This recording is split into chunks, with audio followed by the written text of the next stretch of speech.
Yeah. Hey. What up? Okay, Backflash 5, the show where we like to talk about our top 5 favorite movies fitting a certain subject.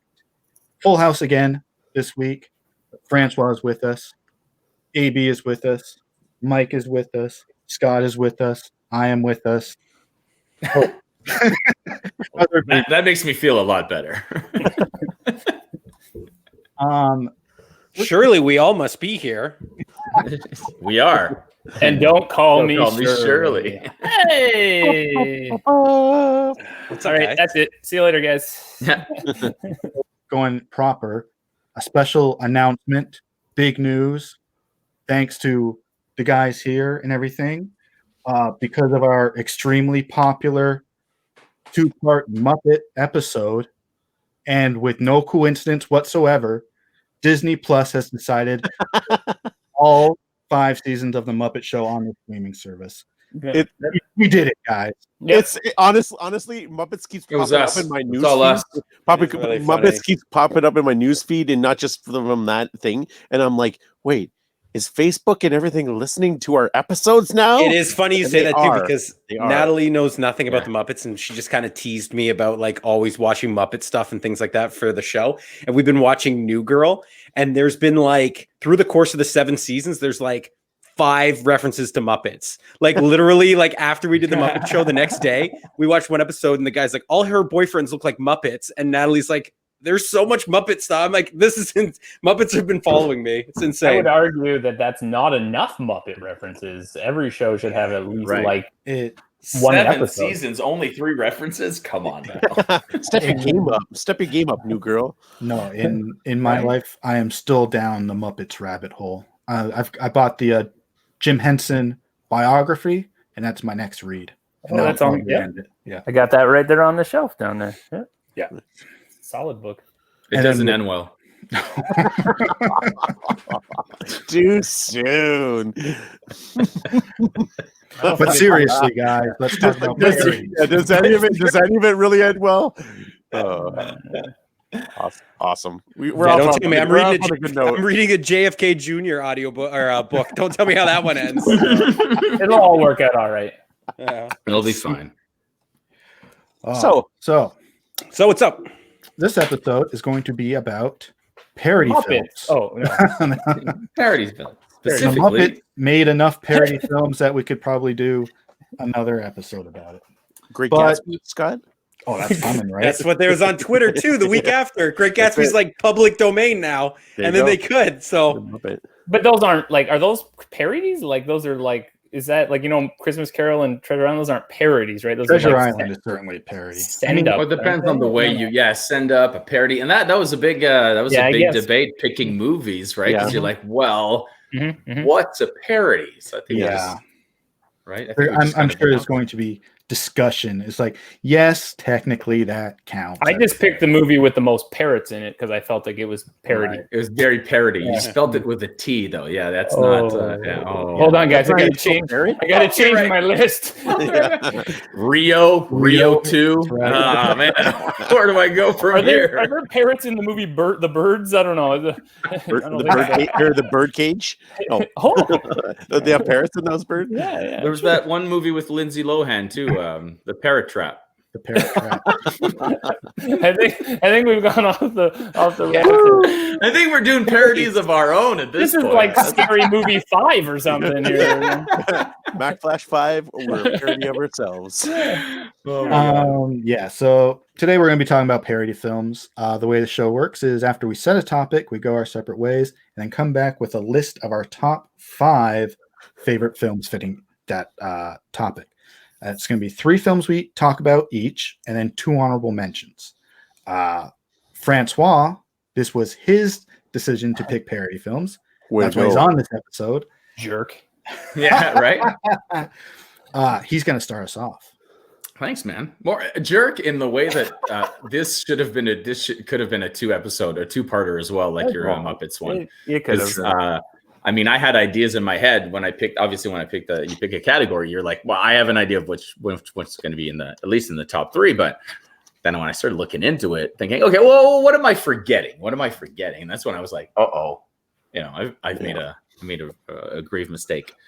But I did not, because I was able to take a look, and I think I pointed it out, and we were all talking, what's your method? How do you pick these movies? How do you choose which one? And there could have been so many. Are these my top 3 ultimates? I don't know. It's kind of hard to say, because I try to go in a sort of a variety of parodies. So we're going to start off with number 3. And the number 3 for me would be a bit of a newer one. I hope I put these in the right order. Give me 1 second here. I know I'm nervous now. Yes, there it is. Oh yeah, there you go. Team America. It's on a million lists. I know. Yeah, and it's one of those things where at first you go, "Well, is it a parody?" Because it's just and yes, it's in more than one way. I was just saying, it's a parody of America. Yeah, so it's a parody not just of over-the-top action films, American films, but also of the American foreign policy. And of just Matt Damon gets pretty parodied in that too. Yeah. And of course, it's a parody of the Thunderbirds, the show from the 70s, which was very popular, although it was pretty terrible. And this is what's fun. This is an explosion, actually, that they recreated. This is from Independence Day. So this is from Team America, but the parody goes as deep where they recreated some of the special effects that were in these over-the-top movies. Michael Moore, I had to put him in here. Corporations are being corporation-y. It's such a good movie. But I mean, so the thing is that you could have just taken this and they could have made just like a dumb. They could have just made it like a dumb short, maybe 20 minutes. It would have been funny and it would have been great. But they went all out on this. There was no CGI puppets, no CGI special effects. Everything was made by hand in camera. It took them so long. The movie is great. And obviously everybody wants a sequel, and they write flat off, like while they were making the movie, they said, we will never make a sequel. We'll never do this again. It's way too much work. But you could tell it turned out into just a very beautiful movie. So that's my number 3, Team America World Police. It came out of a thought process when Thunderbirds, the TV show, was obviously something that Trey Parker and Matt Stone watched when they were kids and enjoyed enough. But then there was news that there's going to be a Thunderbirds movie, and they were like, "Really? They're going to put puppets on the big screen like that?" And I think they talked to the producers of that movie. It's like, "How are you going to do the puppets?" And they're like, "We're doing live action humans." Well, then that's not Thunderbirds. So it's from that they were like, we're going to make the Thunderbirds movie. And then to follow that up, they heard that The Day After Tomorrow was being remade into a movie. And then they read the script, they read the treatment, and it was made up based on this really dumb idea of like there was this sudden climate change thing, like basically like something that's happening, but making it seem sensational. It's really dumb. So they said, we want to take that movie and make it a scene-for-scene puppet parody, and we're going to release it the day after they release theirs, so it's going to be called The Day After Tomorrow. Oh my God. And then their lawyers were like, you're going to get in a lot of trouble. That would have been so awesome. Yeah. I think I saw that with you, Mike, in the theater. I remember. And the scene, I'm sure we all know what we're talking about here. The scene. No. I know what you're talking. Yes. It's that puppet sex scene. Puppet sex scene. Yes. And I don't think I've laughed that hard in forever. I was like, and they just kept going, and I was just like, oh my gosh, I was crying. In the bonus features, they talk about how after making South Park, the movie, they realized how censorship, like how the censors worked, right? So when they wanted to put the puppet sex scene in Team America, what they did is they extended that scene and included all sorts of really awful stuff, felching and all sorts of bad stuff. And then scatting. Oh, it was bad because they knew they're like, we'll give them stuff to cut. And you know what I mean? So they give them the extra stuff, they cut that stuff, and then all the other stuff that would have gotten cut got to stay. So, it's funny that you say that because that's what I was just thinking of when Andrew said we saw this, because I think I saw South Park, the movie, in theaters, and that's what I was thinking when I said Saddam. I was thinking the Saddam scene. Totally, that's animated, not marionettes, but that's what I was thinking when you said that. different dictator in this movie. Yeah. Same guys, same filmmakers, different dictators. But Thunderbirds, man, I have to say, it was a show that like was a little before my time, but it was on in like reruns, and enough that I caught it every once in a while. Not enough that I understood what was really going on, but it did always fascinate me, which is why this movie is really cool. Yeah. I didn't know what was happening, but I just loved that these were like just like guys that I could tell their arms were moving and like this, but it was like mesmerizing, like you said, even though it was horrible. Yeah, you know, for sure. So yeah, Team America, cool, awesome. Moving on to my number 3. What was it again? Okay, yeah. My number 3. I actually watched this recently, like a little further back than I should have when preparing to talk about it. And then once it was getting closer to time, I was like, "Oh, I'm not going to be able to cram this back into a viewing." But I think I can remember as much as I can. It's one of my favorite movies, made by one of my favorite artists. Got the T-shirt here. UHF. Yes. Yeah. So UHF. I'm so glad I made it. I mean, a movie about Weird Al and his fondness for daydreaming, and that's where a lot of the parody parts of the movie come in. I mean, obviously, we all know Weird Al for his parody songs, so a sense of humor is going to be throughout the entire movie.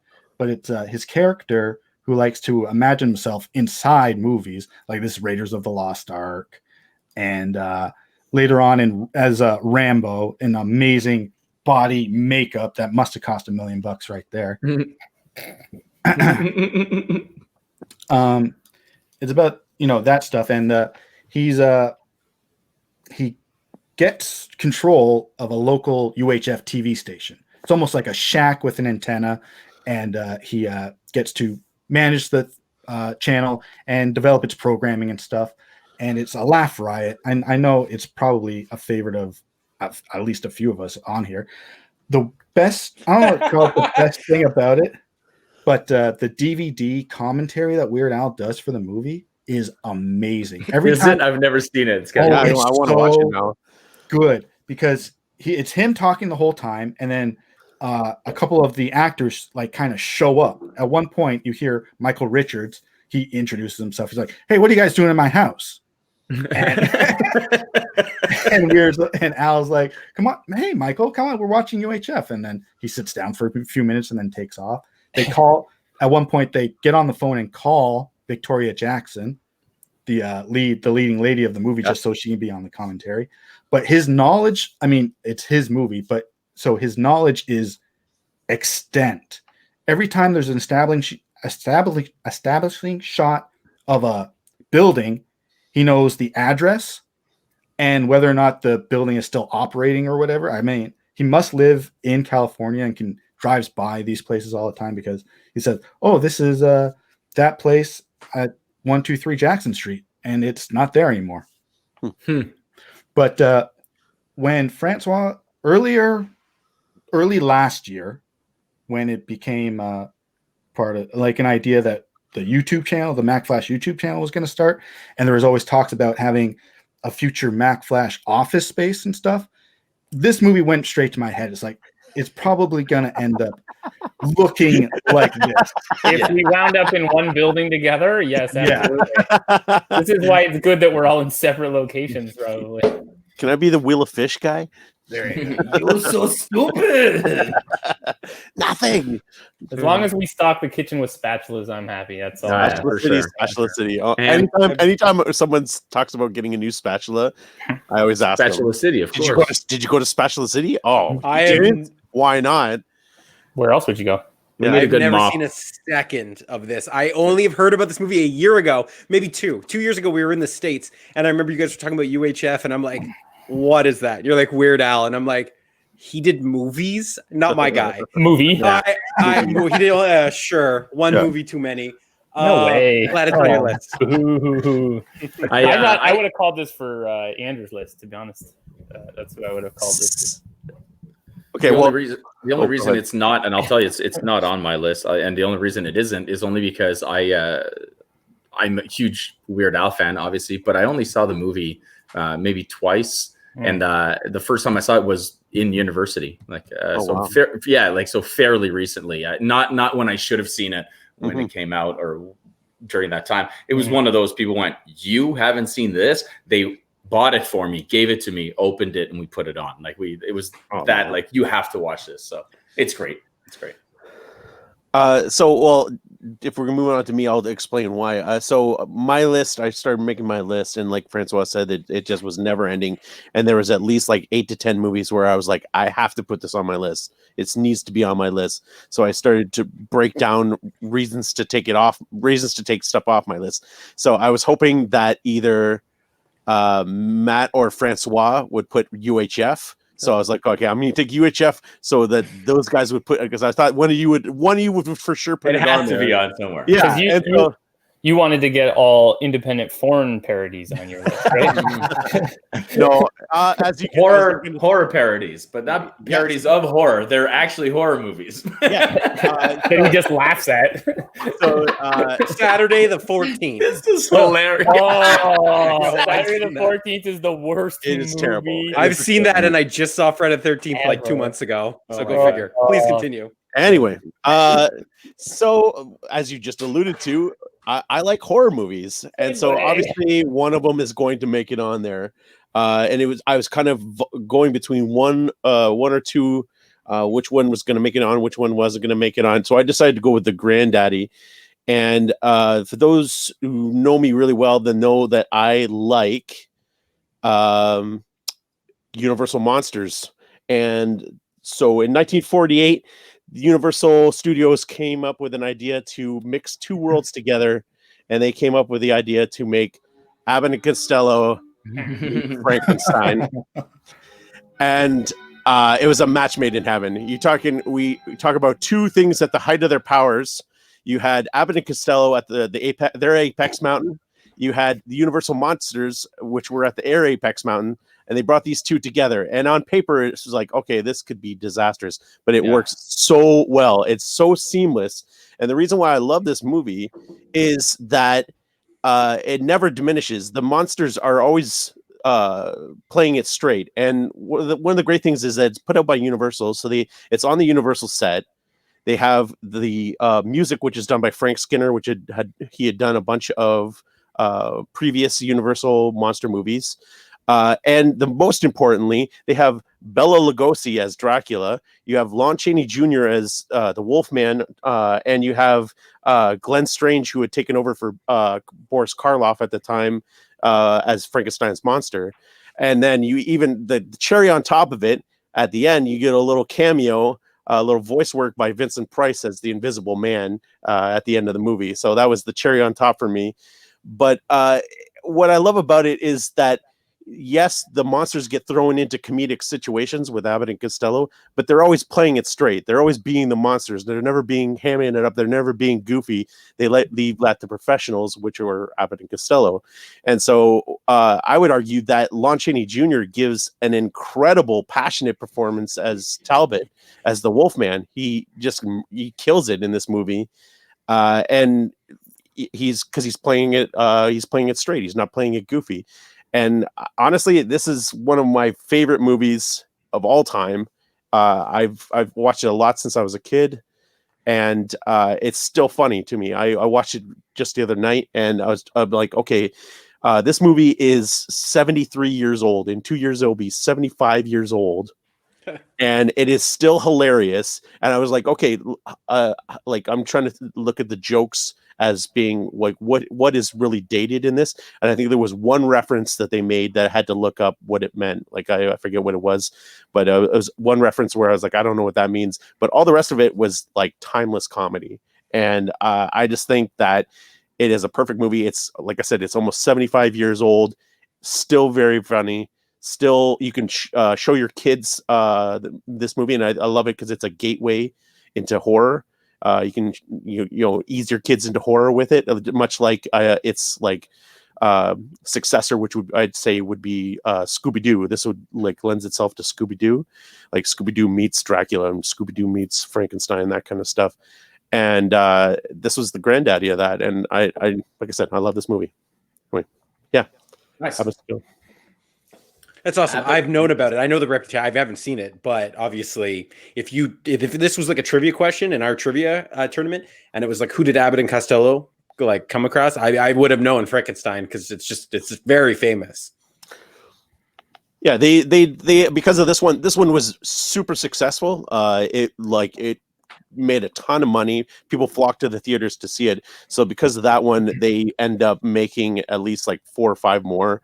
They have Frankenstein meets Invisible Man, Frankenstein meets the Killer, which was Boris Karloff. So this is where the Tom Cruise universe went wrong. They didn't have Abbott and Costello. They had too much Jake Johnson and not enough Abbott and Costello. It's true. So yeah, they made a bunch of the other ones. This one is the pinnacle, though. This one is where everything comes together and everything works flawlessly. It is, like I said, it's seamless. It has the best of both worlds, and they complement each other.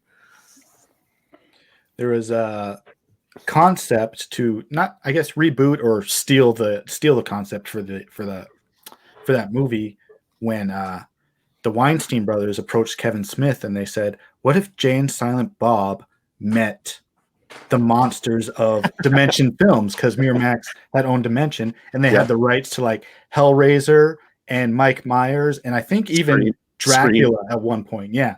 So there were talks about one day Jay absolutely could have done that where they get too baked or something. Yeah. That kind of writes itself. Yep. I mean, it's like, yeah, you could do anything with those kind of stupid comedies. I mean, look at Dude, Where's My Car? You know what I mean? True. Like the old Transfunctioner, and I love that movie. I think No, you look anyway. at it. You look at it. I will, thank you, and I'll enjoy it. Dude, sweet. Okay. Let's move along here. So, moving right along. That's another show. So when choosing this one, I was telling the guys ahead of time, this was a little difficult for me because my list was already used throughout 4 other shows. So if I were to do this one, things that would have made it were like Airplane and Hot Fuzz, Naked Gun, What We Do in the Shadows. I have those in all other Mack Flash 5 shows. So that left me going, okay, I guess I'm doing my 5, 6, 7, 8, 9 kind of. Doesn't mean they're not good. Doesn't mean I don't enjoy them, but it was a little harder for me. I felt like I was sort of scraping the barrel. Now, when I heard parody, the first thing I thought of, and this is more from my youth than anything, is 2 names. Obviously, Mel Brooks and Leslie Nielsen. Those are the 2 names that sort of jumped into my head. But Leslie Nielsen being Naked Gun, he's gone. He's off the list now. I'm not putting on like whatever his vampire movie was. Dying and Loving It. Yeah, no, when you said you had Mel Brooks and Leslie Nielsen, well, Dracula Dead and Loving It.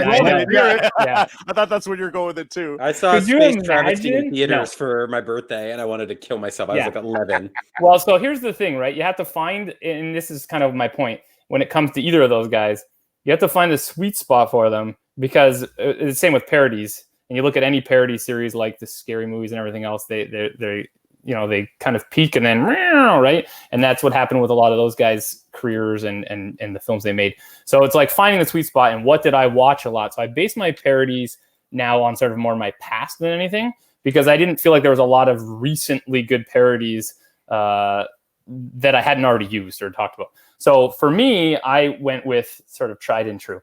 So my first one here, I'll just add this up here so you can see. My first one here, I don't know, this might not make anybody's list or even be considered, but for me, it's one I watched over and over and over. And it's one that actually made, right? Yes. It's one that made, like, for me, a parody, okay, it's got to do 2 things, right? It's got to hold my attention. It's got to make me laugh. And in this case, it did a third. It actually made me enjoy the story of Robin Hood. I'm not a fan of the concept of let's keep remaking Robin Hood. And, another Robin Hood, it's like that. And like what they did with King Arthur and all this. Let's remake it. It's been 5 years. And this is a Robin Hood that I can watch over and over and enjoy. And obviously, it's they're using it liberally, the story, right? And they're adding their own whatever. And a mob boss comes in at one point and puts a hit on them and stuff. But I mean, I rewatched it just yesterday. And so I hadn't seen it in a long time. And for me, some of the appearances of some of the celebrities, which I knew were there, just really, I was like, oh, yes, this was perfect. Prime example, Chappelle. Yeah. Right? That was for some we saw. Yeah, that was essentially a chew, son of a sneeze, right? Is it, The Jew in these parts. Yeah. Oh my god. Yeah. Well, and then later on, I love the reference at the end there. I'm going to make you the sheriff, a black sheriff. It worked in Blazing Saddles. Like, I like the sort of the meta-ness, and Mel Brooks is always doing that and putting in those jokes within jokes and from his other movies and things. But just like Isaac Hayes in there briefly as a sneeze, and just some of the even Patrick Stewart showing up. Yes. Right later on as King Richard. Yeah. Just that for me, when they appear and they make their little joke and it's just for the bit, I love it. And I love a good Brooks film. I know there's ones in there that people don't like as much, and there are ones that you can't replay as much, or the jokes don't hold up as much. But this is one that I think for the most part you could keep watching, and like I said, you could get rid of all your other Robin Hoods and just kind of know the story through this and have a good laugh. Right. So it was always on. I was always watching it. And so that's why it made my list. And unlike other Robin Hoods, he speaks with an English accent. Yes. I haven't seen that movie. I can tell you, I watched it a lot as a kid, but it is funny. Every now and again, I will lend me your ears, and all the ears fly out. That's literally an Inside Out, where you have that memory that's like faded, and it's just like, let's play this one. I'll like think and be like, oh, that's a really funny scene. I remember laughing a lot as a kid at that. So that movie always kind of funny to me. Yeah. The musical number, the big musical number, and it is just really, really good. It's the kind of movie that, like, the moment you mentioned it, everyone in this room went, "Oh yeah." But like, I don't think I've ever mentioned that to anyone who's seen it and who hasn't had that reaction. I don't think anyone's gone, it's fine. I think most people go, no, it's funny. It's really funny. Which does make it strong. I mean, it's not my number 3 and all, but it makes a strong case for like over his other films, because a lot of his other ones are a little more polarizing. You love them, you hate them. Yeah. But this is like the accessible one, right? You know what I mean? Maybe again having to do with the fact that it is the Robin Hood story, and that Robin Hood story is so accessible, and the fact that they remake it every 5 years. I was like, okay, I can get in with this. Like Blazing Saddles, Young Frankenstein, like, I don't know if I'm going to get into that, but Robin Hood, yeah, sure, I know that. Yeah, because you have to like Westerns for the one, or you have to I guess monster movies, if you will. Yeah, exactly. It obviously takes from other Robin Hood movies. They make, absolutely sure that they steal from, the best ones. His the visuals and the costumes are from Adventures of Robin Hood with, blanking on his name, the Errol Flynn. Yes. And then at the end, they have Patrick Stewart playing King Richard, which is a take on the Kevin Costner version where Sean Connery shows up as King Richard. Yeah. And Patrick Stewart is just doing his Sean Connery. Oh, absolutely. 100%. So good. The guy with an English accent doing like a horrible. It's brilliant. You brought up Dave Chappelle, and it might have just been a rumor, but after Mel Brooks and Dave Chappelle will have met, obviously, on this film, and Mel Brooks had done a movie earlier called The History of the World Part 1, and it's hilarious. And I think he proposed to Dave Chappelle once that he wanted to do History of the World Part 2, The History of Black People. Oh, no. Oh, yeah. Now, is that true or not? Because every movie, I keep watching, I was rewatching a bunch of movies, and at least once in his movies, he says, hopefully there's a part 2. He like says it in all of them. No, it's just, I think it's just a rumor, but I know I've heard it somewhere. And when I did, I was like, that would have been amazing. That's where the reparations Chappelle Show idea came from. Essentially, yeah. Chappelle, he took that idea and kind of ran with it with his own show, because he does like Black History stuff on the Chappelle Show often. Yeah. That's funny. Yeah, that was nice. Okay, I want to get to my 3. I'm so excited. I messaged AB. I'm so excited to talk about this movie. I took a gummy last night. I was feeling good. I watched my number 3. It's high on my guilty pleasure list. It's, for my money, how high is it? It's how high. It's one of the funniest movies I've ever seen. It is an incredibly high guilty pleasure, and I'm embarrassed to admit how much I like this movie. So for my number 3, I have 2010's Show of hands. I just watched this for the first time like 2 nights ago. I saw it. Oh, Yeah. You've never seen it before? I have not. Oh my god. Okay, so I rewatched MacGruber last night. I probably watch this movie once a year. It is so dumb. It is so goddamn funny. There are a million jokes submitted in this film just based around like the parodies of Rambo it does, and the parodies of like all like the Under Siege films and things like that, and like the Stallone, like we talked about, and Seagal style action and things. And in it, Will Forte, it's a parody of a lot of those action movies, but it's a continuation of the SNL skits, which were okay. They were obviously the send up of the MacGyver show, but this one gives them a full backstory, and Val Kilmer plays like this nuclear arms dealer. It's so hammed up. But I was giving it 11 on there, which I love. But with this, and it's like he has the immediate beef with Philippi because Philippi's like the by the numbers and Powers Booth is the colonel. And there's just little jokes where he doesn't know what he wants to what he can do. He doesn't want to get off the case, so he's gonna give like oral to Philippi to keep him on. And you're just like, what am I watching? Yeah. But again, it's just Will Forte leading into it. Like I said, I'm embarrassed to admit how much I enjoyed this film. I know Natalie was like, "Oh, what movie did you watch tonight?" And I'm like, just some documentaries because I didn't want to admit how much I like and watch MacGruber. But again, for my money, it came out 2010. It's getting finally. There was rumors of a sequel. Now it sounds like an Amazon Prime show, 10 episodes. There's a huge following for it, and I'm one. Like I said, I think it's one of the funniest movies. It's a definite guilty pleasure, and how it lampoons and parodies a lot of like 80s action films, and again, the show MacGyver itself. My number 3 is MacGruber. The part that really got me was when he's got him tied up. Val Kilmer's got him tied up and he breaks out the scissors. No, look, I'm MacGruber. And then he's like, I'm gonna enjoy cutting your dick off and feeding you. I know you're a broken record. That's all he said. And he's got the guy who cuts him off, calls him an asshole, so he memorizes his license plate. Yeah, and then he sees it. It's just dumb. It's the dumbest movie I've seen. Yeah. And I just was watching out loud laughing. I cannot imagine a funnier film than this. This is, again, as I knew, it was always, I was never going to put it higher. I always wanted this locked in at 3. I wanted it to be the first movie I talked about, and I was going to pick better parodies for it. But no matter what, as my list changed, MacGruber was always in my 3 because I always wanted to showcase, especially with you guys, how funny and underrated that film is. I was going through the lists, and that kept coming up, and I'm like, I've never seen MacGruber before. So yeah, 2 nights ago. That's no way. That's so funny.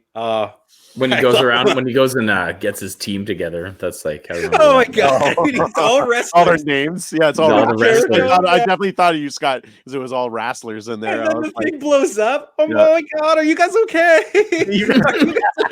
And it cuts to the funeral, and he's like, I just gave a great fucking eulogy. Well, maybe you should have watched it, or like the kids, because it's how much you were swearing. Oh, they were fucking great guys.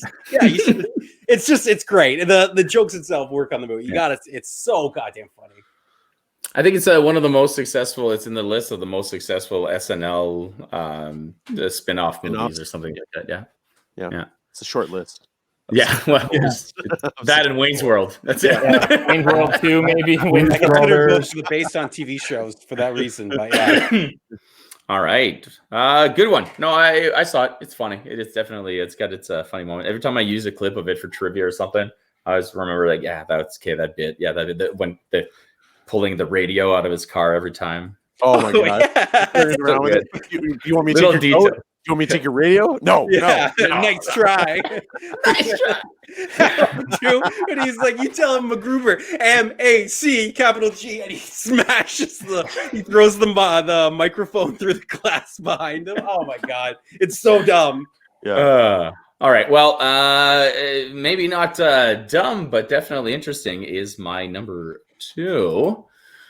And for that one, I chose what I think is going to be considered a classic, and definitely a parody, but of a very specific type of parody. And I'm talking about Spinal Tap. This movie it taught me what a mockumentary is. Never understood the concept that you can make like a fake documentary that would be intended as a comedy. I've never seen this movie. Oh, you never seen this? This is good. No. So it's Christopher Guest, obviously, with Harry Shearer and Michael McKean. Christopher Guest went on to make a ton of parody movies, including Best in Show, Waiting for Guffman, A Mighty Wind, For Your Consideration. It's coined phrases like this one. This goes to 11. That phrase. This goes up to 11. That's from this movie right here. The thing is mostly improv, which is again phenomenal because you watch this movie and you realize that these guys are just making it up on the spot, with a few guiding lines and whatnot, which leads to some just amazing quotes. As I said before, it goes up to 11. You can't dust for vomit. A little too much fucking perspective. That's another good one. When they go to Graceland and they try to do the singing a cappella at his grave, and it's awful. Stonehenge, of course. Mini Stonehenge. Mini Stonehenge. With the little people dancing around it. To make it look bigger. Yeah. It's a risk of being trampled by a fucking midget. It's so good. Anyway, it just, great, great movie itself. And if you look at who, the cameos in there, you've got Paul Schaefer's in it. You got Fran Drescher showing up at one point. Also in UHF. Yeah, true. Good movie. And then it just led to, once you start following the career of all the movies that Christopher Guest made, and then following those three guys together and what they've done together, and then The Simpsons, and you got Michael McKean in there as well with SNL, Better Call Saul. And and then all the way to Better Call Saul, and most of these people still working, still doing stuff. You think this movie is way back, and it's just a really cool look at a washed up band really trying to recapture their glory days. And they're not completely, it's not an old passe band. They realize they're on their way out, and they just have to make the most of what they've got. And I think it's I love that movie. I think it's really cool. Spinal Tap. Also, Carl Reiner as Marty DeBurgi. Rob Reiner. Rob Reiner. Yeah. Rob Reiner. Did I say Carl Reiner? Yeah, I knew I was going to do that. I knew I was going to do that too. All right. Rob directed it too. Rob directed it. Yeah. Yeah. But aside from all of that, an amazing soundtrack. Yes. Because it is a band and it is all three a documentary. It's music they all wrote and play, and they are, for all intents and purposes, a band. Yeah. Which they released an album. They released an album in 1993, and then again in 2009. Actual albums. Yep. If I'm not mistaken, and you'll have to forgive me because my brain's been through a lot, but I may have seen them live. It's entirely possible. I think I saw them live. This band from the movie, the actors. Yeah. But no kidding. This movie's from 80. This movie's from 84. What movie am I thinking of with Sandler? What's Sandler's in Airhead? Airhead. I'm so confused. So they originally their concept was they were musicians, and they were like, okay, let's make this comedy about being in a band, and so that's what it spawned out of, because they were actual musicians. So A Mighty Wind, it's all about folk music, and they play the Folksmen. Is that their name of the band, the Folksmen? And again, they all sing and play, and it's them. They wrote the songs and they did the thing. I mean, the songs are funny, like if you listen to the lyrics, but the music itself is really good. Like, it's bang on, man. Hey, one of the songs is on Tonight I'm Gonna Rock You Tonight. Yes, it has tonight in it twice. Is on Guitar Hero. Yeah. Yeah, you can actually play that song on one of the Guitar Heroes. That's awesome. One of my favorite running gags of the film is their drummer always dying. They have like 50. They're on the 57th drummer. Yeah. And they interview the current drummer. They're like, "Aren't you nervous? Aren't you scared to be a drummer for this band?" And he's like, "Nah, And then you find out the person died, and then on to the next one, like mid documentary. Well, one of them exploded and just left behind like just a little. He spontaneously combusts and left behind a little green goo, just a little bit of green goo. Oh man, it's so good. So many things. There's so many good. Oh, sorry. What's Fred Willard? Fred Willard's in all of Christopher Guest there. He's in all of them, but he's in that one as well. Guy. Fred Willard is my guy. I love Fred Willard. Anytime he shows up, he just dominates. He plays the captain of the army base or whatever, the commanding officer of the army base where they have to go play, and he's like trying to be like, I'm cool like you guys. Yeah. But it's like obviously it's so Fred Willard. I love that guy. He's so great. Anyway, R.I.P. Spinal Tap. Oh, I can't believe he's dead. Yeah. It's sad.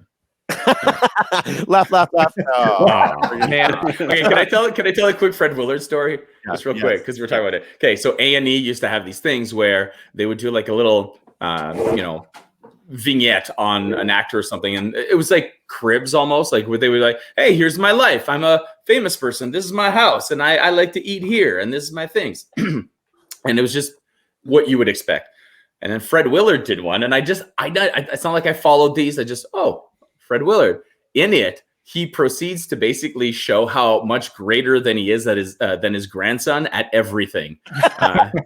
So he's like, they're playing in the water, and then he smashes the volleyball. His grandson's like 6, all right?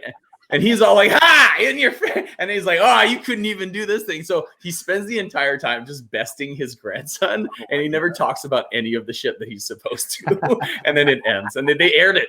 They're like, no, this is good. This is fine. Oh, it's Fred Willard. He's great. That's great. Yeah.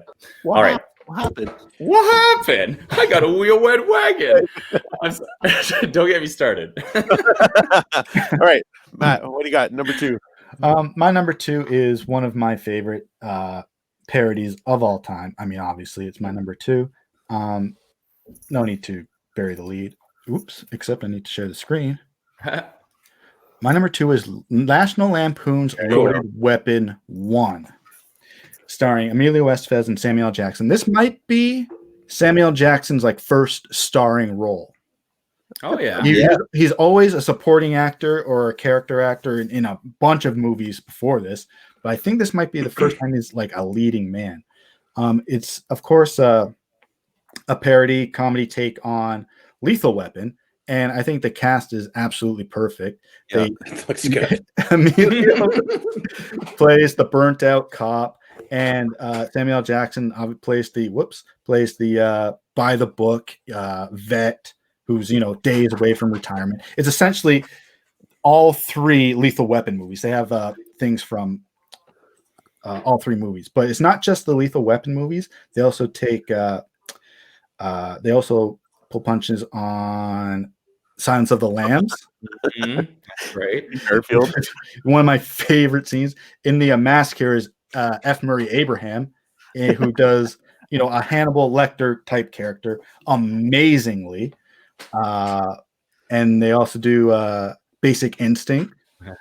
We have to the point that it also includes the gratuitous beaver shot. Yes. Okay. Well, the whole time I'm wondering if I've seen this, and now I know. I remember seeing this. I have a funny story about this. One of my favorite jokes of all time. Yeah. It also has William Shatner as the villain, who's amazing. Tim Curry as his henchman. Whoopi Goldberg plays Samuel L. Jackson's former partner, who they're investigating her murder, actually. And in a terrific scene where the police have discovered her body, and it's a crime scene and everything. And for some reason, they've ruled it a suicide. And Samuel L. Jackson turns over her body. She's been murdered. You see, she's been murdered by Tim Curry earlier in the film. Samuel L. Jackson turns over her body. She has a shocked face.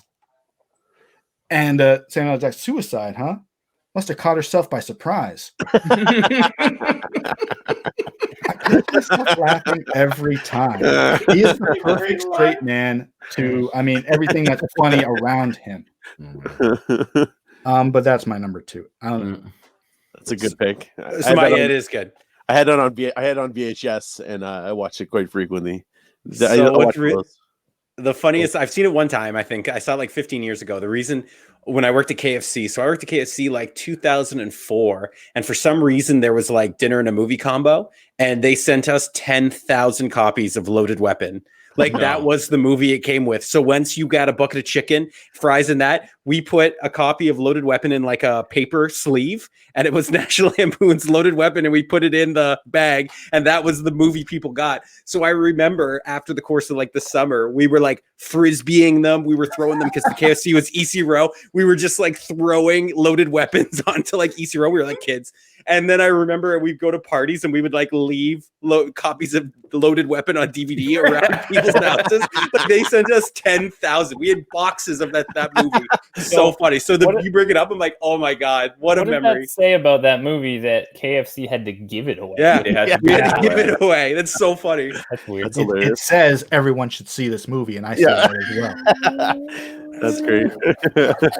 I liked it. I used to watch it all the time on Movie Network over and over. Definitely. Yeah. It was I knew it was going to be on your list. That was my shot I was calling for you. Oh, really? Yeah. All right. So my number 2 is a little unconventional, and but it's a movie that I watched a lot when I was younger. I taped it off a TV at City TV at my grandparents' house, and so this was in the early '90s, and I was obsessed with a little show called In Living Color, and I saw this movie was coming up on City TV, and it was directed by Keenan Ivan Wayans, and it's from 1988, and it had all the Wayans people In Living Color people in it. So I'm like, oh, what is this? Oh, I'm gonna get you, sucker! And I watched it. I taped it and watched it, and I was like, holy crap! This is all the people from In Living Color. I didn't at the time. I didn't really get a lot of the references because I hadn't watched any of the movies, and so I didn't get a lot of things, but there's still a ton of funny stuff in it. And so what's great about it is, and it's obviously a parody of all the blaxploitation movies from the 70s, but it's got an incredible cast. So you got all the people from all the Wayne's people from Wayne's family from In Living Color. You have David Alan Grier, you have who am I forgetting here? Basically everybody minus Jim Carrey from In Living Color. But then you have a bunch of people from those 70s movies. You have Jim Brown there. You have Bernie Casey. You have Isaac Hayes. And you go through here. You have Steve James as Kung Fu Joe. He's doing the Kung Fu 70s Kung Fu thing. And so it's basically like bringing up all these movies. And so then it's got Antonio Fargas, who's a Huggy Bear from Starsky and Hutch, as Fly Guy, and he has in a hilarious scene. This scene here, he's coming out of jail. He's been in jail, and he doesn't know that the world has moved on, and so he leaves jail looking like this, and basically people are making fun of him. It's hilarious, and it has a young Chris Rock in one of my favorite scenes in there, in which he's ordering a ribs, and I won't ruin the scene, but it is a hilarious scene. But so, like I said, I didn't really get a lot of the references at the time I watched it, but I watched it because I loved In Living Color. So what's great about this movie is it made me go out and watch all those movies. So because of this, I watched stuff like Shaft, and I watched stuff like Superfly and Dolomite and the Mack and all these different movies. And I think Matt's brought up in a previous episode when you talk about parodies, he said, oh, that's what that joke is referencing. Oh, that's what that's making fun of. Oh, that's this. And like it's just joke after joke. It's like a true Wayne's fashion. It's just joke later on joke. And one of the funnier things in it is right off the hop, Keenan Ivan Wayans is coming back from the war, and his brother has died from an OG. It's not an OD. He didn't overdose. He OG'd. He had too many gold chains, and so they see him. There's a body lying on the ground, and it's covered in gold chains. And like one of the running gags is they're keeping like, how did he go to the washroom with all this shit on? Right? And it's hilarious. But anyway, if you guys haven't seen it, it is hysterical. Like it's got tons and tons of character. One of the great things in it is John Vernon, who's in a ton of those 70s movies. He's the dean in Animal House.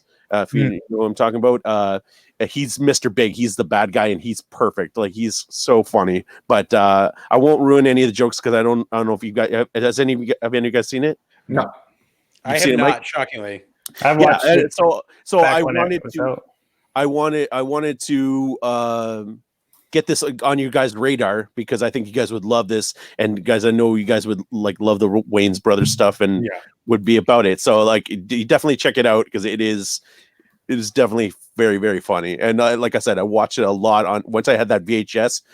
I watched it over and over again, especially after I started watching those movies. I went back and watched it again. I'm like, oh man, this is so much funnier. Like, that's so great. To me, it was like I never knew it was I just glanced at it. I knew it existed. I knew the name, but it was to the point where I thought it wasn't a blaxploitation movie. I didn't think it was a parody. I thought it was like, okay, it's another one of those blaxploitation movies. Maybe one day. I didn't realize it was a parody until right now. awesome. Yeah. Yeah, have you guys seen their other one there? Don't be a menace. Yeah, that's what I thought you were going. I didn't know if the year. I saw that as a kid. So I knew like that was the more recognizable one with the Wayans brothers. That's what I wanted to know. Yeah. And so like that one is and that one's great, and it sends up Boys in the Hood and Menace Society and all the rest of those, and that one's very, very good. But I love blaxploitation movies because of this movie, and like so it like I just have a special place in my heart for this movie, and it's still funny. Like I was watched the other night, still laughed quite a bit, even though I've seen it a ton of times. Now, I know I'm going to ask AB this question, and it's probably going to come back in my face, but have you seen this movie? Have you seen Black Dynamite? I have seen Black Dynamite. Okay. If you like parodies of blaxploitation, Black Dynamite with Michael J. White did we see it in theater? No, I think we watched it on Netflix. Oh, okay. Or something like that. Together. I know we watched it together. Yeah. It's great very movie. funny. Very funny. Movie. Yeah. Okay. It's because you were talking about it. I figured I'd bring that up. It's a good one. The only thing I recognized from when you were talking about the movie there was the death by gold chains, because when we were doing our video about best movie deaths, I was doing research and it was on every single list. Was it really? Death by gold chains. I looked that up. Man, and it's so good too. Like he OG'd, and I'm like, and at first when you're like OG'd over gold, yeah. Oh man, yeah. It's got, like I said, it's got a ton of cameos in there. You'll just be like, oh man, that's so funny. That person, yeah. Cool. All right, Mike, what you got? All right, no surprise having said who I think is the parody master. But I was trying to think of which one other Mel Brooks movies I wanted to put on my list. He's not my number one, but and it was back and forth between two films. And so what it boiled down to was I sort of thought, hey, what's the first parody film that I've ever seen? Because I was trying to think, when did I get parody? When did it make sense to me? Or when did I laugh at something that was mocking something else? And so between the two, I was stuck between Young Frankenstein, which is great, and between this film. So I chose this one because I remember it being my first parody that made sense, and not because of the adult humor per se. Oh, that tiny photo. Not because of the adult humor per se, but because it sended up something that at the time I was really, really into. I'll go to a bigger photo here. Because I was obsessed this came out in 87. Obviously, I didn't probably watch it right in 87. I would have been 7, but I would have seen it a few years later. But I was full into Star Wars, right? Full in, having, the 2 come out while I was alive, the last 2 of them. And so this was one of these cases where, I could at least associate with, that's supposed to be Vader, and that's supposed to be this, and that's on a surface level. And this is one of these films, even rewatching it a few days ago, where the film as a whole, it's not as cohesive as you'd think. It's probably not as a whole from front to end his best. Like even Men in Tights is a little more cohesive, but the jokes themselves, like Dark Helmet and Mr. Coffee, and that's Mr. Coffee, and that's Mr. Radar, and those particular moments are so hilarious, and this is why it actually got above Men in Tights for me. Because even though Men in Tights, I can enjoy the whole story, there are laughs in there, like when they have to comb the desert. and they're going out. Did you find anything? Did you find anything? Did you find anything? Man, I ain't find shit. That's I ain't found shit. And it's a Afro pick. Yeah. Oh, like that is a moment where even though I know it's coming, I am going to stop, put everything down, and listen to that joke. Yeah. Right? And then just before that, there's that. Prepared attack. Why are you always preparing? Yeah, why are you always preparing? And then he rams into the. All right, fine. Just go. Ludicrous speed. Go. Yeah. They've gone plaid. Yeah. So plaid. there's just those moments, right? And of course, there's characters that are really annoying, and I'm not a fan of Barf as a character in general and things like that. But there are such laugh riot moments in that film, and I just love the I have an idea. And then they go to the shelf, and there's all of Mel Brooks's movies, and they're picking through them. And then, Spaceballs the movie. And then they put it in, and then they're watching it, and then they're looking at it, and then they're looking at it. When is this? This now? This is now. That was then. I was probably 6 or 7 when I saw that, and I remember couldn't comprehending. Yeah. I'm like, How they're they did watching. I don't. Hold on. Pause this. I don't get. What is happening in this moment? For sure. And I'm a fan really of good. I'm a fan of those weird meta moments. They do it in Robin Hood Men in Tights too, where they look at the script. This is gonna happen. Does he get another shot? Oh, check the script. And I love those things. And they do that all the time in this one. And I just one thing to say to tie the two together there. I thought it was hilarious because I had watched them almost back to back. That if you really look at Spaceballs and Robin Hood Men in Tights, there's almost the same plot.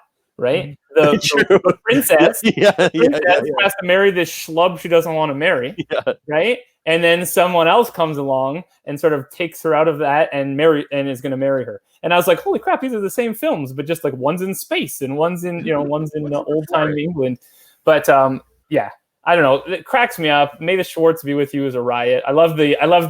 It's Spaceballs the lunchbox. Spaceballs the cereal. Spaceballs the flamethrower. Merchandise. My favorite scene in there by far is he's an asshole, sir. I know that. I mean, like, no, major asshole. I mean, like, who hired this asshole? I mean, like, I did, sir. He's my cousin. I'm surrounded by assholes. Yeah, like you said, no matter how many times I've seen that scene, I'm like, okay, I got to stop and laugh at this scene because it's good, sir. Yeah, so it's just. Again, I watched it and I was like, okay, not the solidest film, but the biggest belly laughs. Lots of laughs. And just to continue off that statement, when I was a kid, it was like one of my favorite movies of all time because it was into Star Wars, and this is an offshoot to that. It's just you watch Star Wars trilogy, and then you put this on as dessert. Yeah. But watching it more recently, it doesn't hold as well as it used to, except for Rick Moranis' performance. Oh my God. He is too fun. Yeah, he's better than the film. And watching that, and again with a lot of his things, I watch that, I watch Ghostbusters, I'm just like, man, I wish he was still doing stuff. I don't know what he'd be doing, but like he's close. He's doing that commercial. But then I feel like maybe too much time has passed. But you're right, man. He is the perfect, like with when the mask is down. Oh, how do you breathe in that thing? Yeah. Right. I saw this movie. I don't like this movie. I saw it twice. I haven't seen it in about 10 years, but I watched it as a kid and I watched it in my teen years. And that was like the only parts I really liked because is it Bill Pullman? Is he the guy? Yeah. Lone Star? Yeah. Didn't like Pullman, didn't like Barf, hated Pizza the Hut, disgusting, the robot, all that stuff is ridiculous, out on it. I thought the jokes that stood the test of time that people like love were the worst jokes, like the my cousin's brother's thing on. I'm like, that's not funny. No, but like, there's some of the littler stuff, like the lesser than stuff that Moranis and Brooks play off each other, and you're like, this is gold. This is the good stuff. This is great. So again, it's a mixed bag, but I'm glad you put it. It's an important parody film. Yeah, well, it's like one of those that sort of even though it's not my number one, it was like, okay, that's got to get on the list. Yeah, like because it's so. It was so a big part of watching, parody films for me when I was younger. So, I don't want to stop talking about Spaceballs because it's not. Don't worry. Don't worry. Don't worry. Yeah. Well, if we get back around, then I'll save 2 more comments for later. There you go. I'll move on to my 2. So I we'll get back to Spaceballs. Mine, this is not Spaceballs. So my number 2, I hope you guys all consider a parody. I think it's a parody. I've seen online sources that call it a parody. I think it's a parody. It definitely makes a parody universe. So that being said, I knew my number 2. What I really wanted was, I think the one genre of like profession that lends itself to great parodies are spies. Spies can make great parody films. So there's Get Smart. The Austin Powers movies are very funny, and they were very popular. Johnny English was very popular, had sequels. Spy with Melissa McCarthy was good. There's a ton. I like that. There's a ton. So what I wanted to do for my number 2 was to go through something that created a spy universe as a parody / send up to spy culture. And I went with 2015's Kingsman: The Secret Service. Do you guys consider a parody? Well, I've seen it all. If we say no, do you have to stop talking about it? No, of course not. But the reason why I consider it a parody is because of how hyper realized the film itself is and aware that it is a spy film. So again, you get through it. It follows the main common beats of a spy movie with the crazy villain and the villain's lair and all that stuff. And it's very on the nose. And it gives, kind of like the Bond villains had weird mannerisms and quirks. It gives Samuel L. Jackson this ridiculous lisp. And the fact that he wears all the same color, purple, orange, all the way through. And he's wearing. And again, that's very Bond-esque. And then you do get Colin Firth and you get turns from that Prestige Pictures to that leading man action, and then Taron Egerton in his debut. And much like The Boys now is a parody of superheroes, this graphic novel by Mark Miller and Dave Gibbons creates the spy parody. I know you have, yeah. So it creates the spy parody universe. So again, I do consider it a parody. I knew I wanted to get a spy film in there. And again, once it really leans into its once it really leans into itself is the church scene, which again, we're going to be doing some lists. That scene itself could come on a future list as well too. But by all means, it's a hypersensualized, incredibly violent scene set to Freebird. So again, for following the beats of like a spy film, for creating a very different world. Again, it's more of a parody because it's a wink and a nod, and it takes a lot of the stuff and turns it to 11. So you're watching a film. I did put Kingsman: The Secret Service as my number 2. Nice. I understand exactly where you're coming from. And even like the henchman having a physical quirk. Yeah, she's got the blades for feet. That's, I mean, it hasn't been used in a Bond movie, but clearly inspired by that. Yeah. And I love Kingsman, and I really like the second one. I cannot wait for the third one to come out. You like the second one, though? I thought the second one was really... I like that one was a parody. That one's ridiculous. My biggest problem with 2, I don't know what Vaughn's trying to say, because it's like I don't know if that movie's anti-drugs or pro-drugs, because everyone who smokes weed gets like the disease.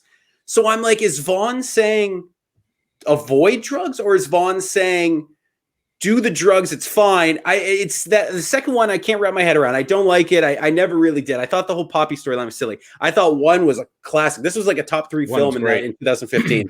Yeah. So would you not agree with me though, as a guy who just recently has been I had a little bout of insomnia, and I thought I need to put on a movie that will really, either put me to sleep or I won't care if I miss. And this is on the same topic, but a different sort of.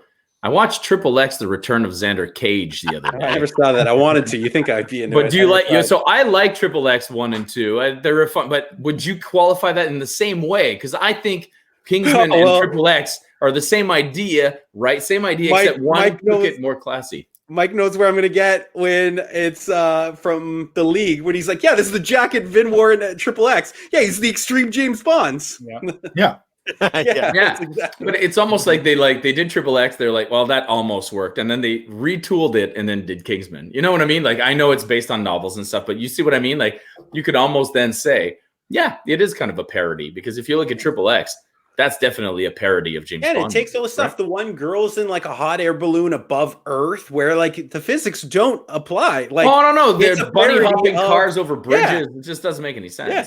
And then again, the violent stakes, like I said, this is a movie too. Like, I've seen this movie a whwhole bunch, and when I thought of it, I'm like, I know I want to do a spy film. The list went like 10 deep alone, like from the Matt Helms to the Jean Dujardin did a French one I saw half of, which is kind of funny.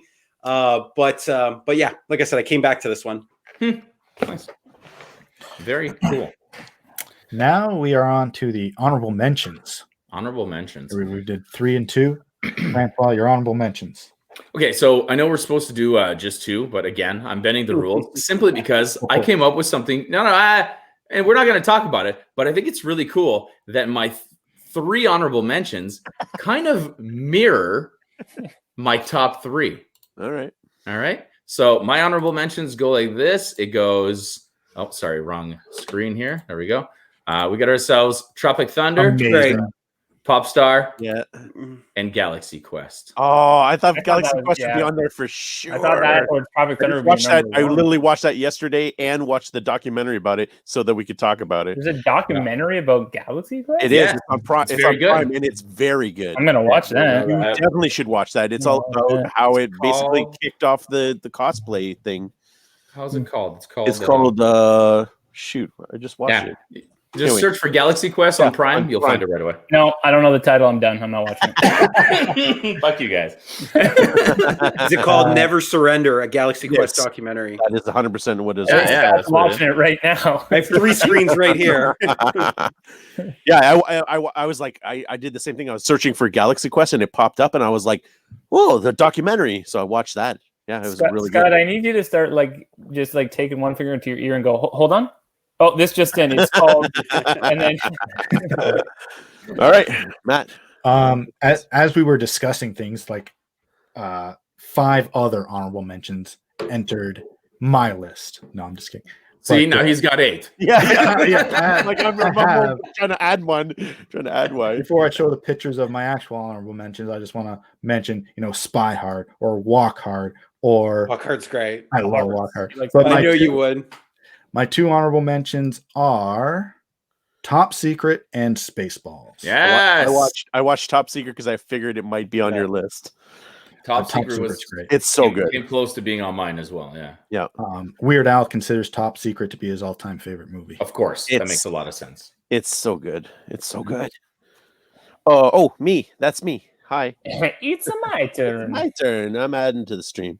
All right. I watched. This wasn't going to make my list at all, and I watched it the other night, and I laughed so hard, and it's so good. And that is CB4. Oh, I was hoping you would bring it I've up. heard about this. Yes. Straight out of Low Cash. Yeah. Okay, I've never seen this. And if you like this, also watch NWH. What's that? Yes. Well, it's called Fear of a Black Hat. which Fear I of also a Black watched, Hat. Yeah. which What's is that? also great. Yeah. Yes, but CB4. Oh man, Charlie Murphy is in it, and he's RP. fantastic. Yeah, CB4. Watch it.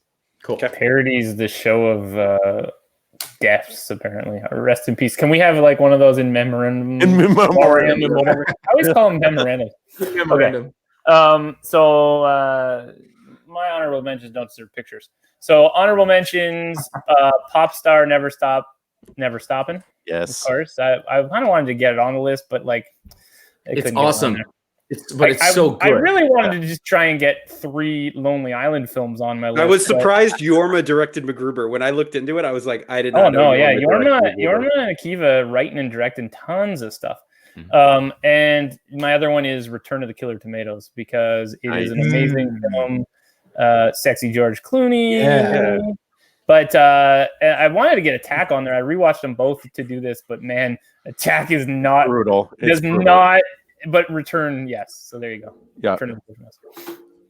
Cool. My honorable mentions two very good movies. I also have Galaxy Quest. Hey! And I put a very fun, probably the best movie on the list. It came in as my number 5, but Dawn of the Dead is probably the best movie that I've talked about today. It's a really, really smart, really good, has a lot of heart, has a lot of clever wit about it. So and a those are great definitely- story to drive the gags. That's the thing. And then about when Shaun you of the Dead. when you watch it later, you find out that the movie's all laid out at the very beginning. Why are we talking about this? It's an honorable mention. It's great. I thought you'd be happy. Should.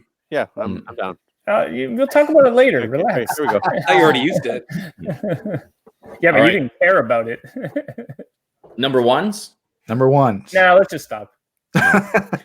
Well, as I said, my honorable mentions, there were 3, and I had to put in the 3 because they mirrored my actual top 3 selection. So as you saw, there was Tropic Thunder. So that's kind of like the war movie, action movie parody, and that's Team America, right? I had This Is Spinal Tap, the band, mockumentary, and then I had Pop Star coming up, the newer sort of pop star. And then I had Galaxy Quest, the space one. So, of course, I'm talking about our great well, there you go, there's 3 right there. Just in recap. The recap, of course, we're talking about Spaceballs. I love fucking Christ. Is that the same Amazing. photo even? Yeah. We should really talk Do you guys about all this. have Spaceballs? Yeah. Yeah. Spaceballs is Spaceballs, man. It's a great movie. What can I Don't say? worry. It's Kingsman's my number 1. Don't worry, we'll get it. I had this tape. Who said they had like it taped off the TV or whatever? That was me. So my dad, did that thing when there's the same. I love that photo. I don't know. I'm on a break. All right, 5-minute break. Smoke if you got them. Oh my gosh. So I had this taped off the TV, and once I finally, you cut their dummies. Yeah. I love that the one guy kind of looks like Harrison Ford a little bit too. And the dude, I love the mustache. The guy's got a Hitler mustache for some reason. Why does he have such a severe mustache? This, my favorite scene in the movie. Of Oh, not course. again! Not again! Not Not again. In credits too, it says John Hurt as John Hurt. I also, one of the things I laughed at, and you named it, Mike. You named your name there, Colonel Sanders.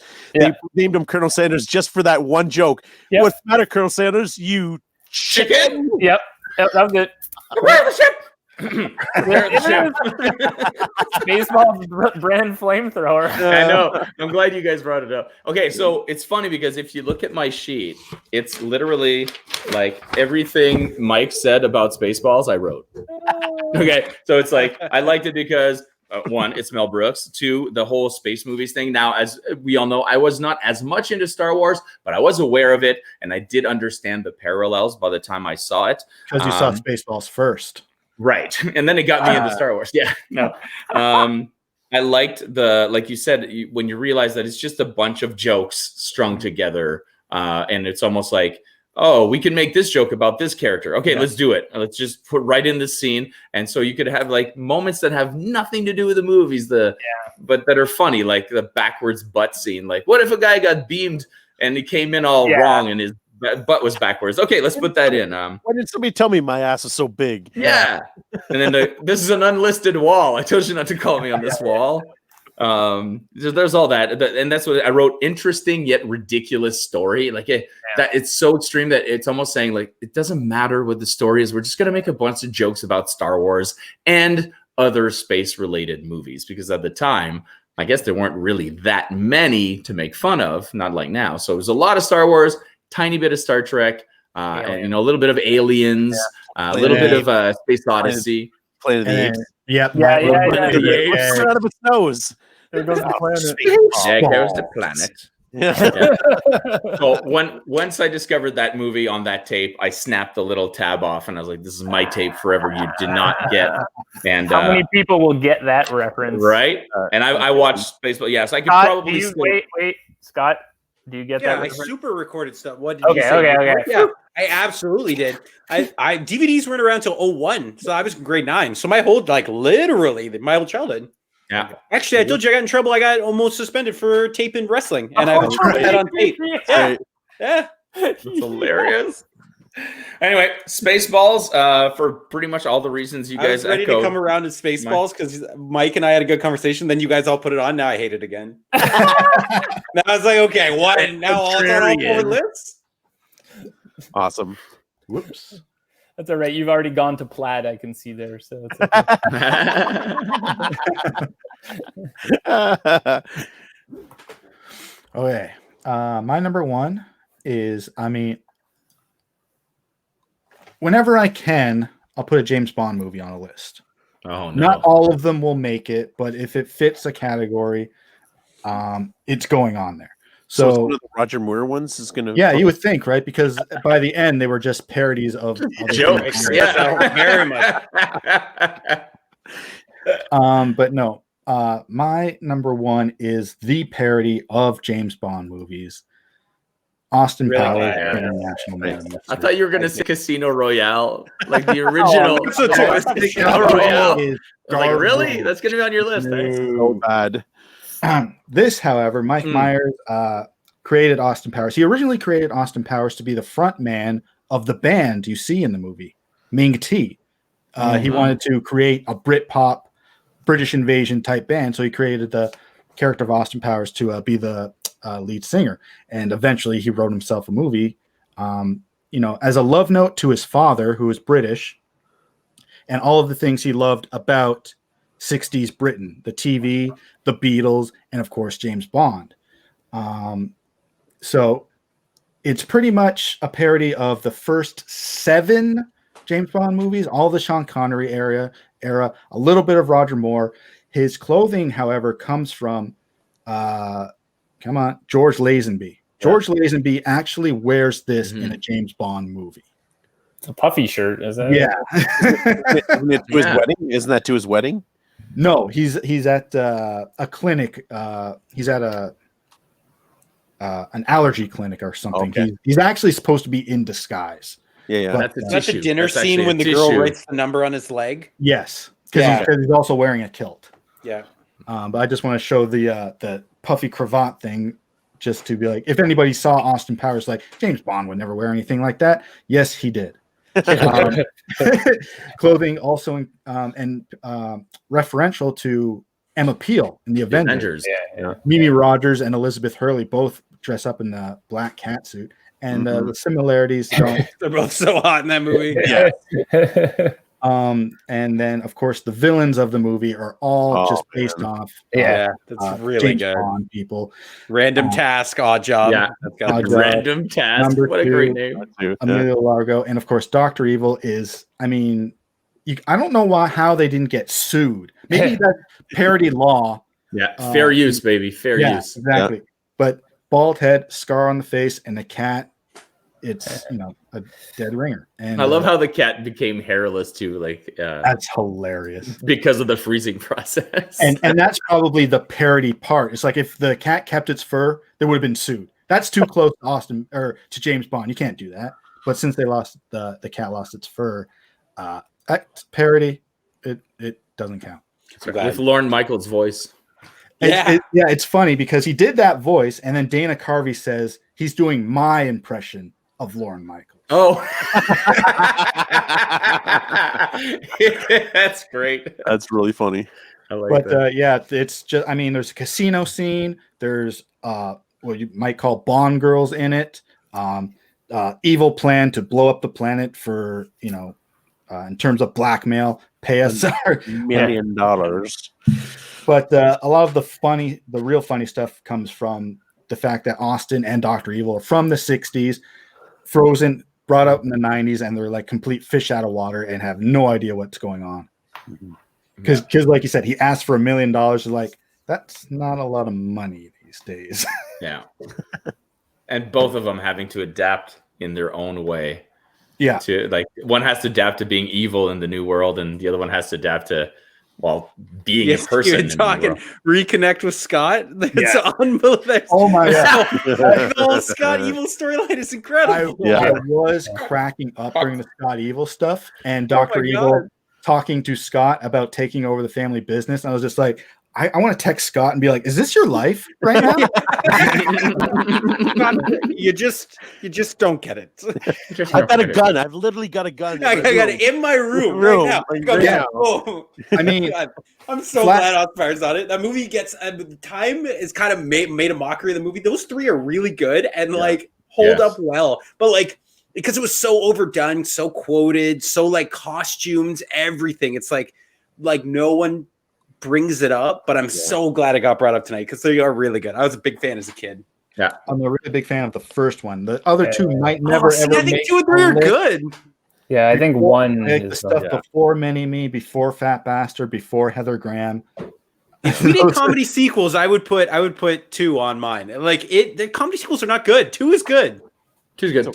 Three is better. I find 3 was better than 2, which is often the case with trilogies where 1's great, 2 suck, and then 3 like climbs it a little better. I find that's the dynamic, but I like 2 as well. I heard people bad mouthing 2 the other day. I was like, I don't remember. But I think you could I think you could cut those out, and 1 stands alone as a good film that doesn't need the other. The one gag I do absolutely love from 2 is when the assassin is trying to kill Austin Powers, and he keeps pulling that woman in the way.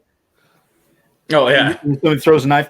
And she pulls her in the way, and then she never dies, and she doesn't die. She's like, you can't win Powers. And then the assassin throws a knife, gets in the way, and then he brings out the machine gun. He pulls her in front, and it's just dragging all the way across the club. And eventually, they fall out the window, and they're side by side. And she's like, the fall will kill us both. And then he slowly pulls her, and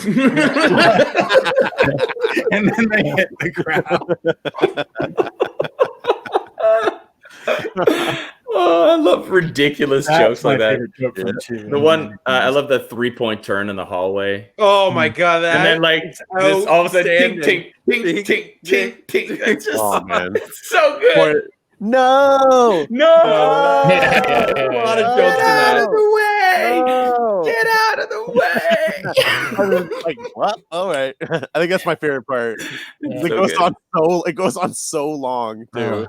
Judo chop. Yeah. All right. Well, so my number 1 has already been mentioned, but I'm going to talk about it anyway. When we did our documentary episode, all 5 of my documentaries are music documentaries. So it should be no surprise that my parody is a mockumentary of a music documentary. That's fun.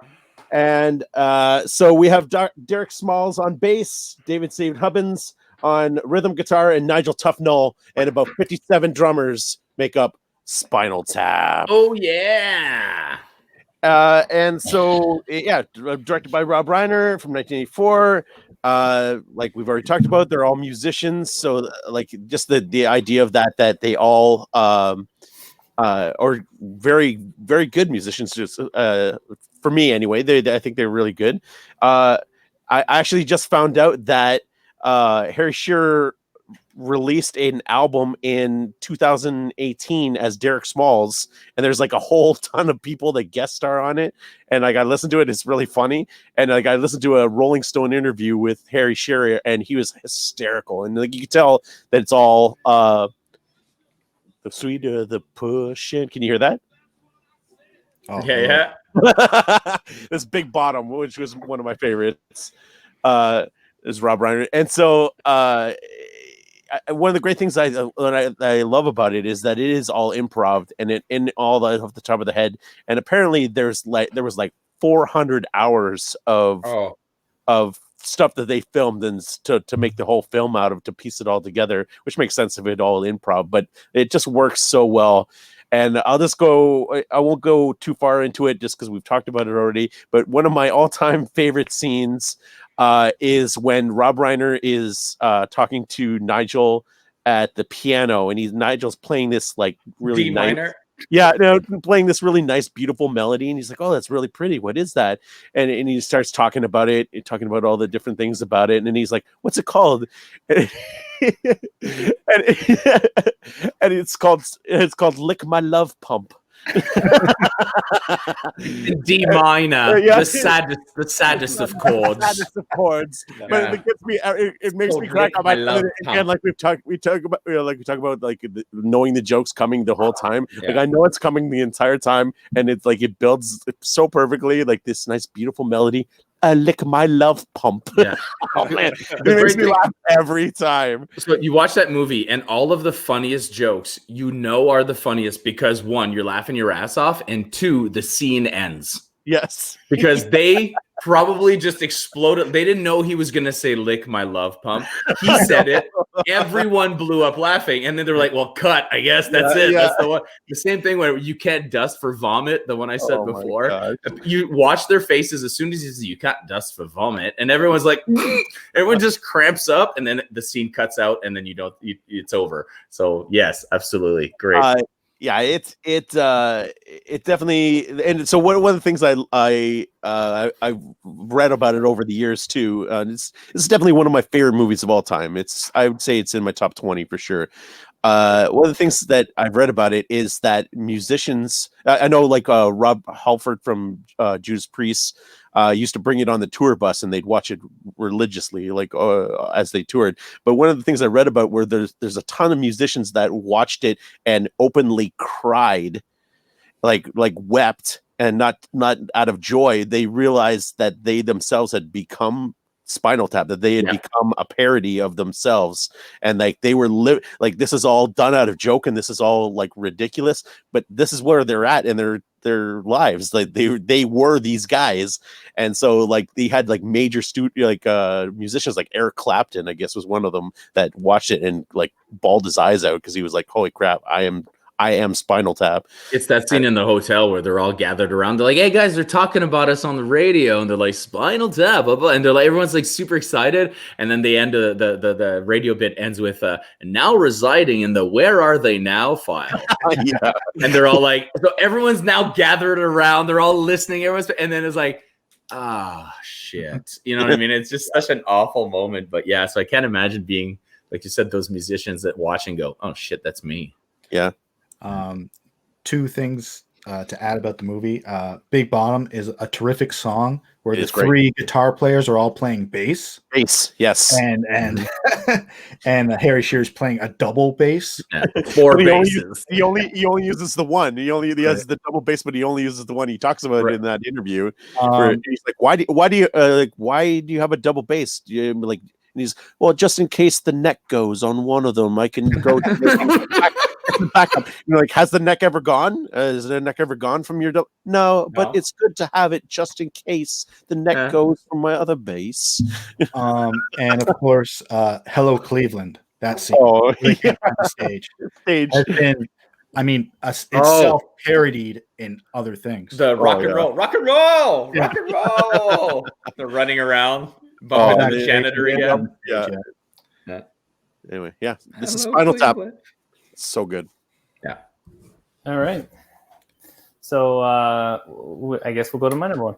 So from Andrew's love of music, there was no surprise that my number one would be something that's already also been discussed this evening, and that is this sucker right here. Yeah, there we go. And it almost made my list. So I totally understand why that's on yours. I mean, come on. All right. Zombies, right? Yep.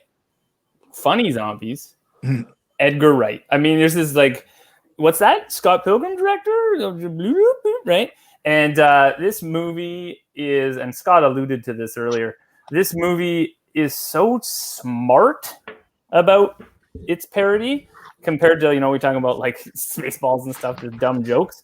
This movie, the setup, right? The whole first half an hour of the movie is essentially the setup for the rest of the film, right?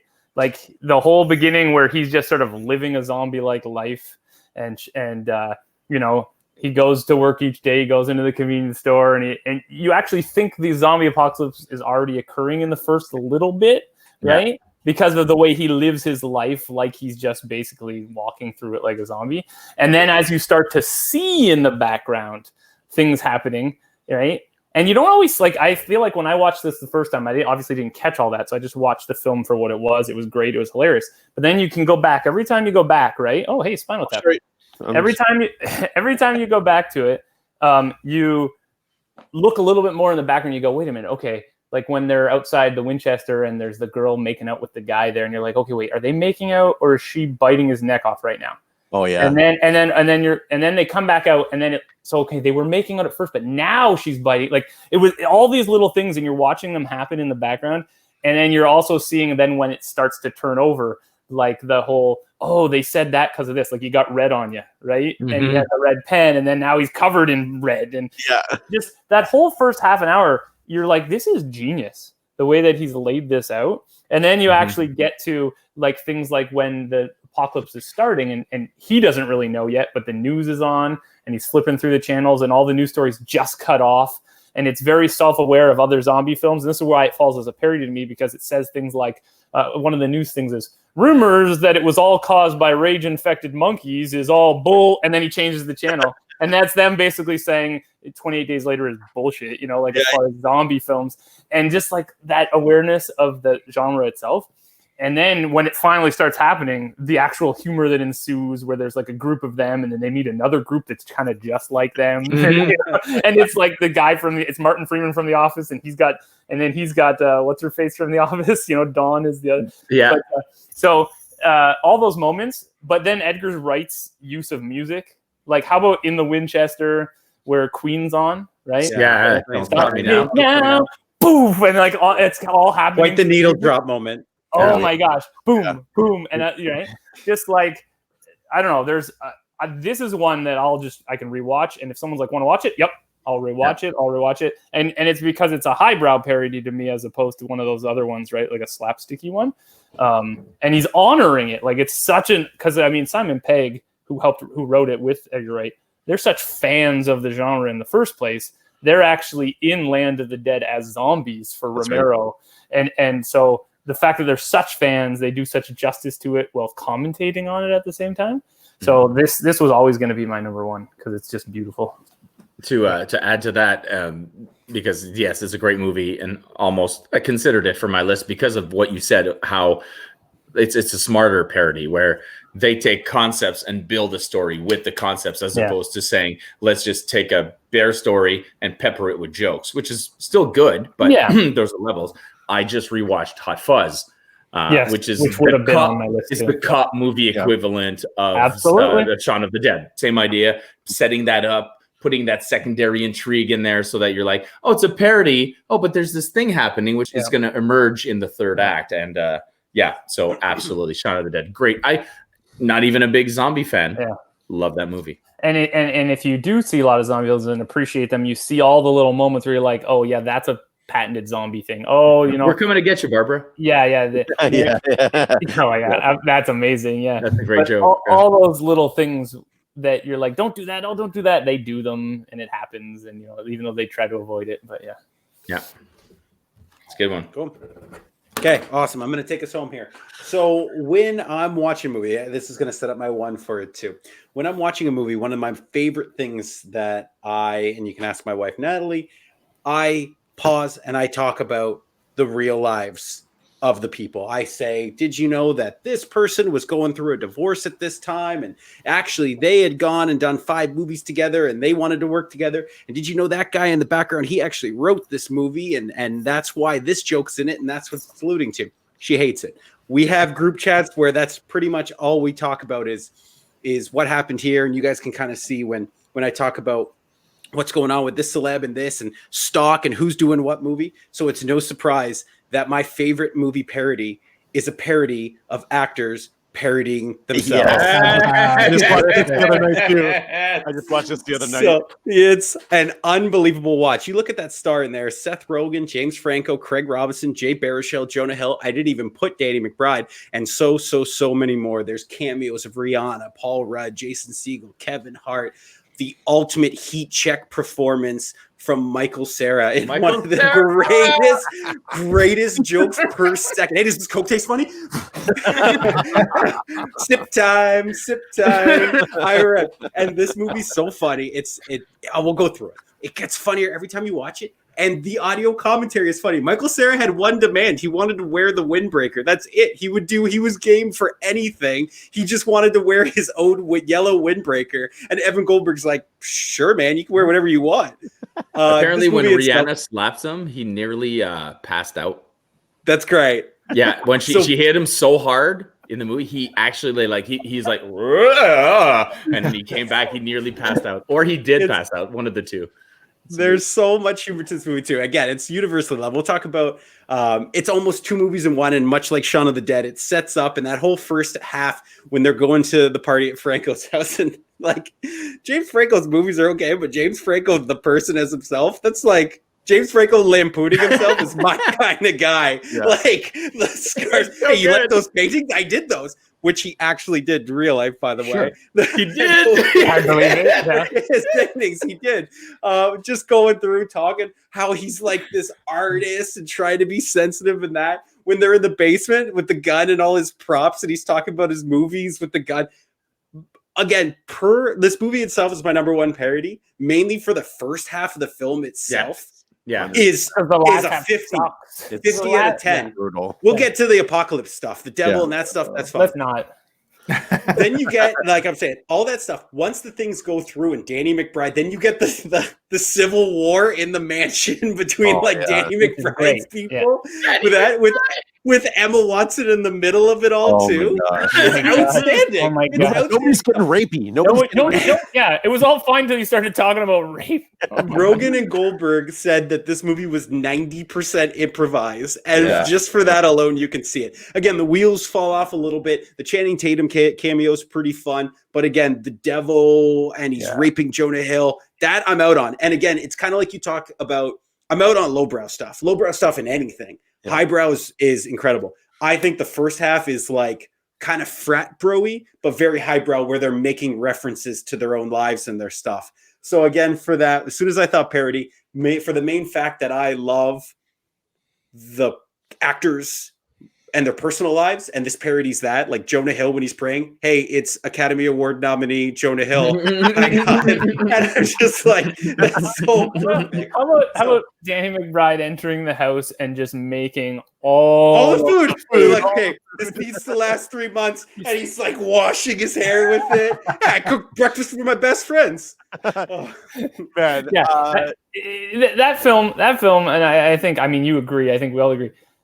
If that film could have somehow wrapped up at some point before the apocalypse part with, the devil in her or whatever that is, and they could have ended it, it would probably be the funniest movie. They should have just done like the civil unrest in the mansion and kind of played off that and turned it into like a Castaway kind of. Yeah. And you had like the war of the two. Yeah. And like Clue, and it's just that. Would have been perfect. But again, like I do, the first half's a 50, the middle's like the 9, the ending's like the 6. It just evens out still as my favorite parody. Like just gold. for that. It's gold when they like the Earth's opening up and you have all these. You're like, look at all the people in this film, and then they all just start falling in the pit and dying within the first like. And Paul Rudd with like the gift or something he has. It's perfect. It's good stuff. So apparently they were really riffing on each other too through the improv, and they said it was super cathartic. They got like all this beef that was going on between them out in it because they were actually really riffing on each other, and they said it was like they became better friends for it. Franco didn't suck any dicks last night. That's how I know. The best part of that is my guy. The best part of that is watching the outtakes, the gag reel on the DVD in the scene with Franco and like a pilgrim. Like a pilgrim. And you see Seth Rogen. All the times you see Seth Rogen, and he's literally like he can't look up because he's like this. He's like, it's so good. That's what I like about movies is that's happening. Like you watch that movie and you're like Seth Rogen is laughing at this scene. That makes an enjoyable experience for me. Oh my gosh! Like I wonder too if like seeing all those outtake scenes of that scene, if they used what they used in there because there was the only scene that he actually did keep moderately straight face because the rest of the time he's like most likely, yeah. Anyway, I just watched that the other night and I was dying. I was dying laughing until it got to the end. Yeah, well, that's a film where you can turn it off. You can turn it off, and if someone hasn't seen it, says, well, "What about the end?" You can just don't worry about it. You're good. Don't worry about it. It's not. This is the end. Yeah. But then find the Backstreet Boys performance on YouTube because that's not bad. That's fun. You do it like an edited version, like anything. Yeah. No fucking way. He's got like the dash hound Seth Rogen. So that's our list. So many parodies. So many could have been in here. I want to know what people think. Yes. Like, no one said Scary Movie 3. No, not you till just now. Exactly. Why'd you I mean, said it was it. a perfect Why did you do night that? until you ruined it. Until We can cut that. Yeah. Get it in post. Get in post, yeah. what does the parody episode end? We are Francois said something inappropriate. All the stuff we just said. No, we were trying to reenact and parody the movie This Is the End. So we had a really good show, and then you ruined it right near the end. Right at the end by So we're bringing gonna up cut something awful. Yeah, we're gonna cut that. Yeah. But if Scary Movie 3 is on your list, Yes. throw it in the comments. Why not? There's some good No gags. one will make fun of you for it. President Ford joke. I didn't forgot, but we talked about that today. We talked about The President Ford joke is from Scary Movie that. 3. That's my favorite joke from that movie. Also, remember to play the quiz later today Yes. about all of these movies. 7 questions about Spaceballs. Oh my God, that's right. Jesus Christ. Just do a Spaceballs quickie to drop the same. That I'm going to talk after we hit, but we should do both. Don't we already have? We already have a Spaceballs. Pretty sure we quickie. have one already. Yeah, we do. We do. Go back and do that, and then come back and play the rest of the movies, the parody quickies. Also, don't forget to like, share, and subscribe. Francois, if there's anything else as far as channel concerned. You guys got a great show here. Keep this going, and thank you guys for everybody for watching the show. Keep Thanks, checking LB. out Mack 5 and check out the quizzes and Patreon. If you guys want to play some trivia, patreon.com/MackFlash. You can register, you get a membership, and you get some exclusive live shows during the week. Yeah. Francois and AB are wearing the merch. You can buy that online. That's right. Go to MackFlash.com. I'm sure for all those details. That's right. All right. Say goodnight, everybody. Good night, everybody. Good night, everybody.